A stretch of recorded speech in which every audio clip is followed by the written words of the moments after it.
Hi అండి. ఈరోజు వీడియోలో ఒక మంచి రెసిపీ చూపించబోతున్నాను. పకోడీతో పులుసు. ఎప్పుడైనా ఎక్కువ కూరలు చేసే టైం లేనప్పుడు ఇలా సింపుల్గా నేను ఇలా పకోడీతో పులుసు చేస్తానండి. ఇదైతే టేస్ట్ అయితే చాలా బాగుంటుంది. ఒకసారి మీకు నచ్చితే ట్రై చేయండి. ముందుగా చింతపండు తీసుకొని నానబెట్టుకొని పులుసు తీసి పక్కన పెట్టుకోవాలి.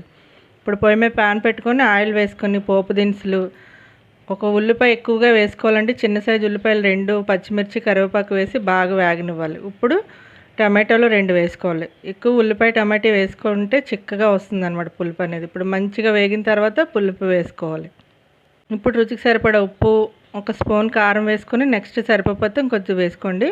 ఇప్పుడు మరీ చిక్కగా ఉంటే పులుసు మరిగేటప్పుడు బాగా చిక్కగా అయిపోతుందండి. అందుకని మధ్య కొద్దిగా పులుపు వేసుకొని ఇప్పుడు 2 కప్పుల నేను పకోడీ తీసుకున్నాను, మెత్తని పకోడీ. అది వేసిన తర్వాత ఒక 3 నిమిషాలు ఇలా ఉడికిన తర్వాత స్టవ్ ఆఫ్ చేసుకోవాలి. ఎప్పుడైనా పులుసు మరిగిన తర్వాత వేసుకోవాలండి పకోడీ. అంతేనండి, చాలా సింపుల్.